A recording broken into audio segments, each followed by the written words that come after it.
새언니, 이번 추석에도 정말 고생 많았어요. 시집 와서 갑자기 안 하던 일 하려니까 많이 힘들죠?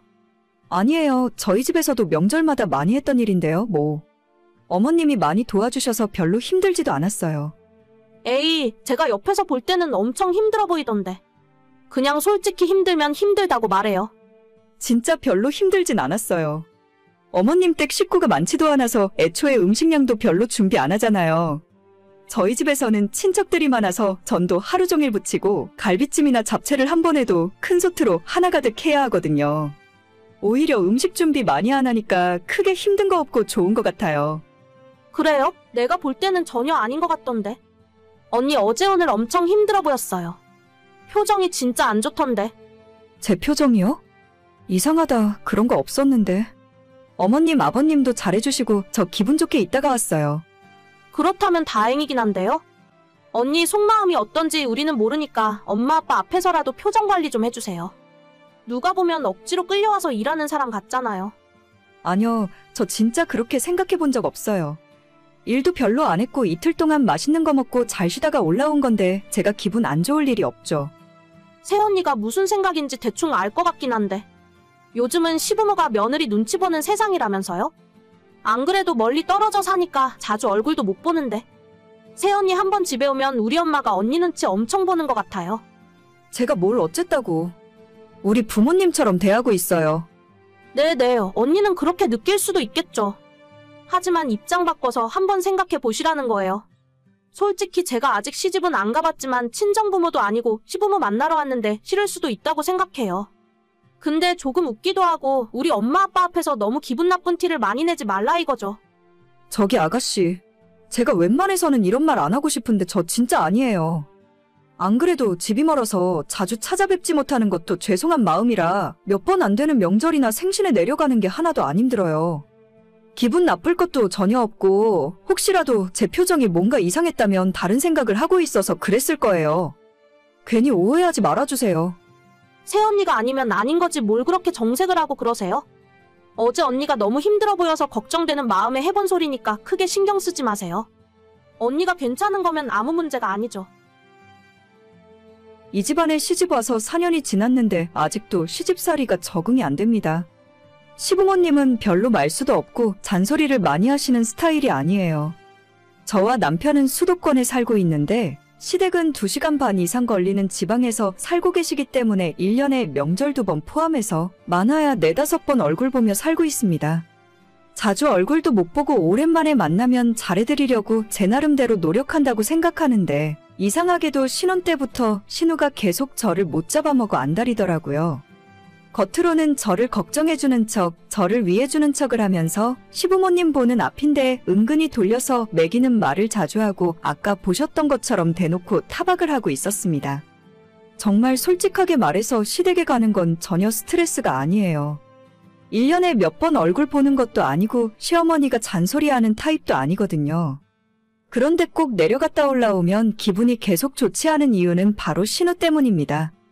빈정대며 돌려까지 말고 차라리 저보고 마음에 안 든다 대놓고 이야기라도 하면 저도 똑같이 맞받아치기라도 해볼 것 같아요. 하지만 자기는 할 말 못할 말 다 해놓고 제가 조금만 뭐라고 하면 그런 의미가 아니라 저를 걱정해서 하는 소리였다고 꽁지를 빼버립니다. 자기는 할 말 다 해놓고 별거 아니었다는 식으로 도망쳐버리니 너무 약오르고 화가 났습니다. 얘기 들었어? 내 동생이 지난 주말에 결혼할 남자라면서 집에 데려왔대. 진짜? 아가씨 드디어 시집 가는 거야?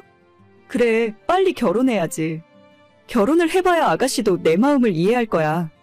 근데 상대방은 뭐 하는 사람이래?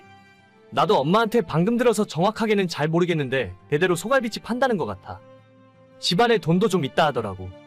와, 아가씨 대박이네. 평생 결혼 안 하고 어머님이랑 같이 살 줄 알았는데. 그래도 밖에서 남자는 만나고 다니는구나. 그러게 말이야. 결혼하면 아마 회사 그만둔다고 하는 것 같더라. 남자 쪽에서 며느리 직장 다니는 거 싫어한대. 회사 다니기 싫다고 맨날 그러더니 남자 잘 골랐다. 그럼 아가씨는 집에서 살림만 하고 사는 거야? 아마 그러지 않을까? 두 사람 다 나이가 적지 않아서. 결혼하면 빨리 아이 갖고 집에서 살림만 할 것 같은데? 돈은 남자 쪽에서 많이 버니까 굳이 며느리까지 맞벌이 시킬 필요 없나 봐. 그래? 잘 됐네. 딱 아가씨가 원하던 이상형을 만났구나. 그래서 빨리 결혼하려고 하는 것 같아. 아직 상견례도 안 해서 정확한 이야기가 오고 간 건 아니지만 남자 쪽에서 집도 해오고 혼수까지 싹 다 할 테니까 내 동생은 몸만 오면 된다고 했나 봐. 진짜 남자 집안에서 돈이 많은가 보네. 부럽다 정말. 부러울 게 뭐가 있냐? 우리도 우리 나름대로 행복하게 살면 그만이지. 그 말도 맞지. 근데 돈 걱정 안 하고 살 수 있는 건 조금 부럽긴 하다. 알겠어. 이따 퇴근하면 집에 가서 다시 이야기해. 신우가 결혼한다는 이야기를 듣고 하늘은 불공평하구나 생각했어요. 그렇게나 저를 괴롭히고 못 살게 굴더니 자기는 부잣집에 시집가서 일도 안 하고 놀고 먹겠구나 싶어 배가 아팠습니다.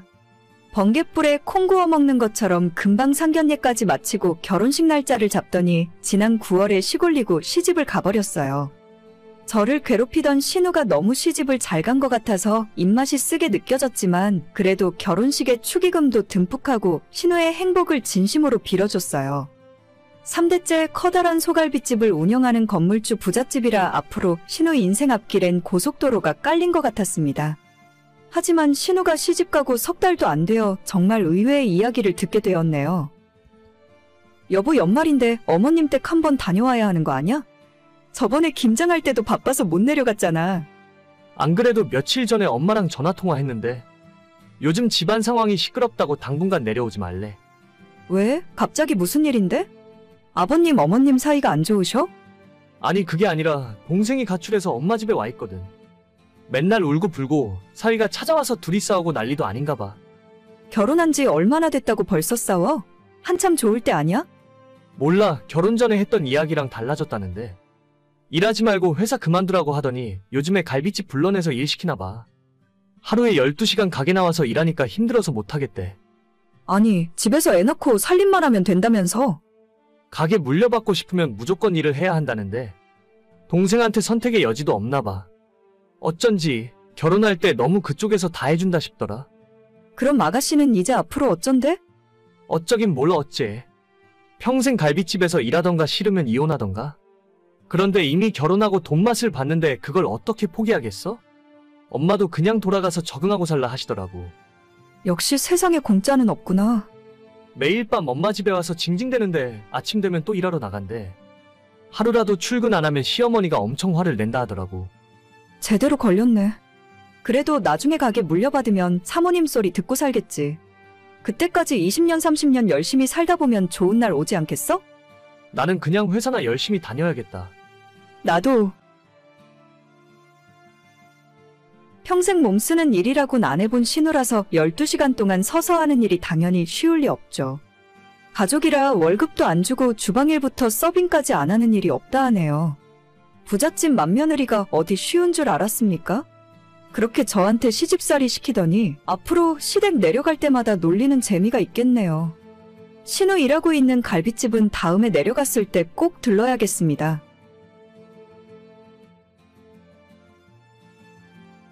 오늘 저녁은 당신 혼자 알아서 먹어.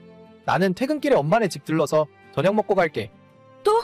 오늘 낮에 장 봐서 반찬들 다 만들어놨는데 그냥 집에 와서 같이 저녁 먹자. 엄마가 삼겹살 구워준대. 너도 우리 엄마 집에 가서 같이 저녁 먹던가? 그건 싫잖아. 그러니까 나 혼자 먹고 간다고. 알겠어. 알아서 먹고 들어와. 나도 혼자 알아서 먹을게.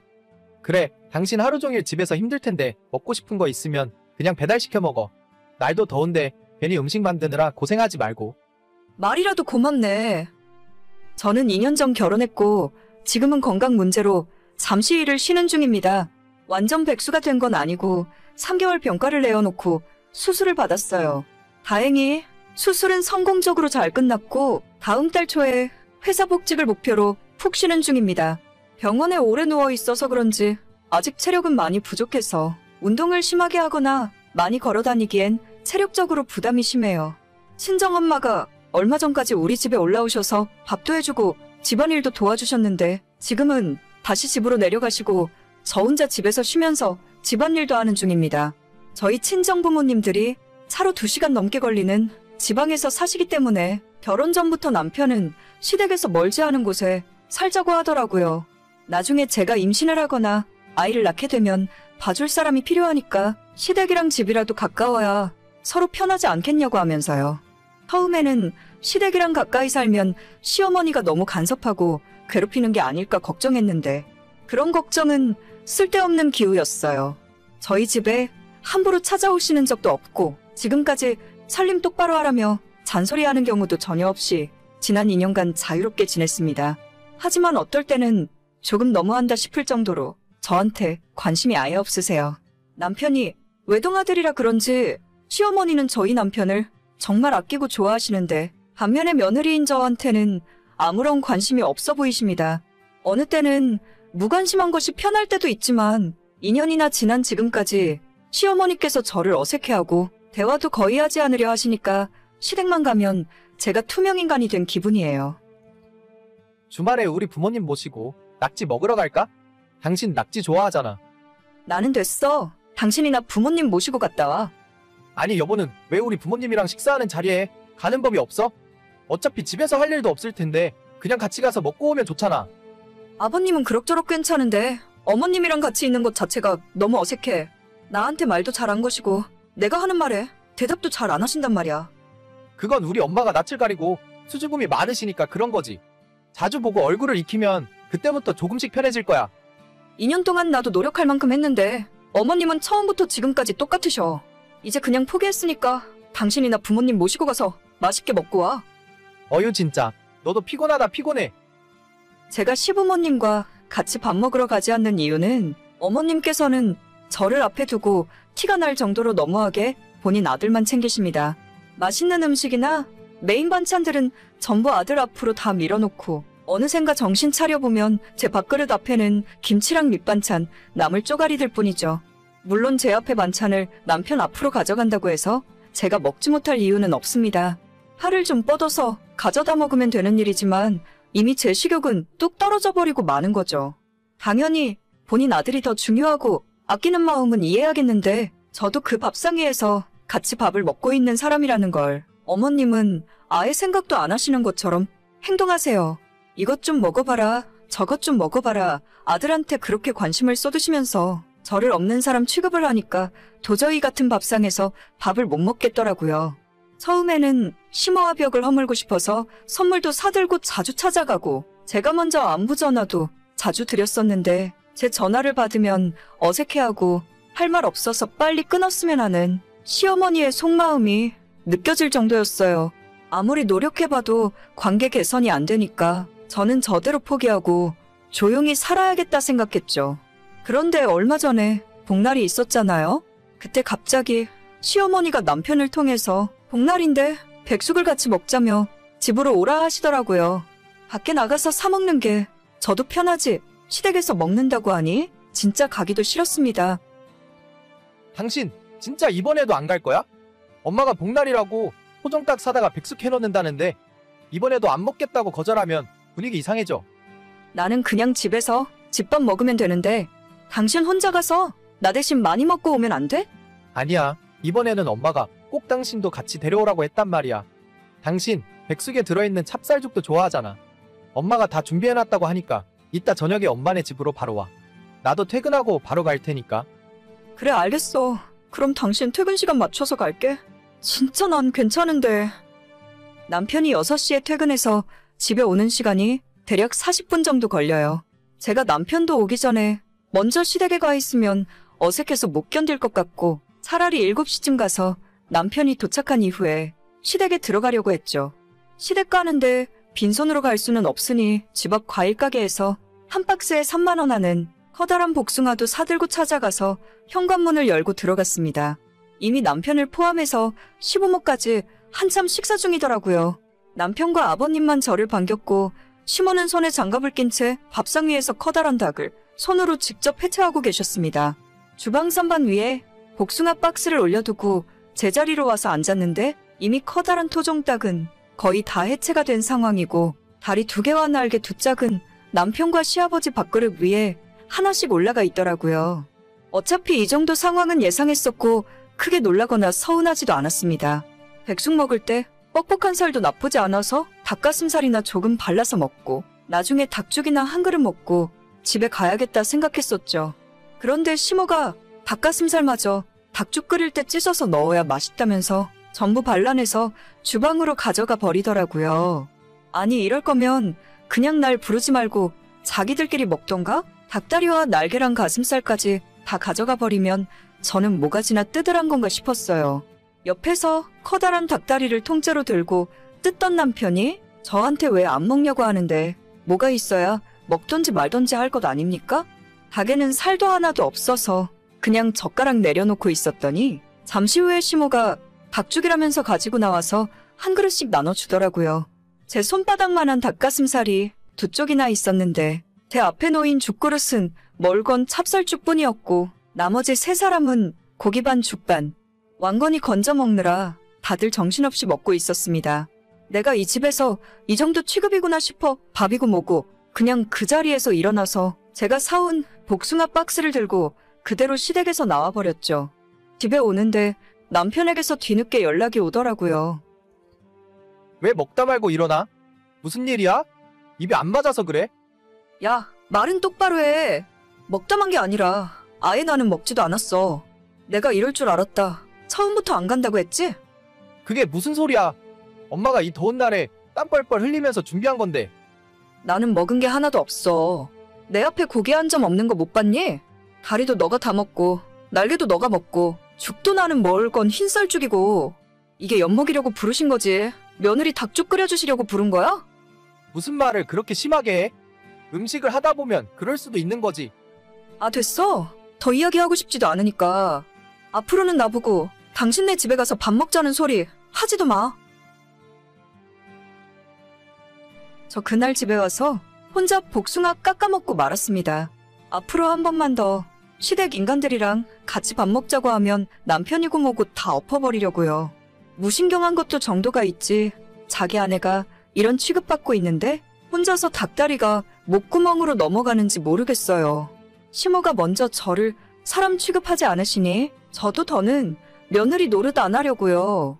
명절이고 뭐고 자기들끼리 알아서 하고 저는 찾지 마세요. 남편이나 시모나 저한테 며느리 노릇하라고 하면 그냥 이혼하고 혼자 살 테니까요. 그게 100번이고 1000번이고 나을 것 같네요. 오늘의 사연은 여기까지입니다. 구독과 좋아요, 알림 설정은 많은 힘이 됩니다. 다들 행복하시고 좋은 하루 되세요.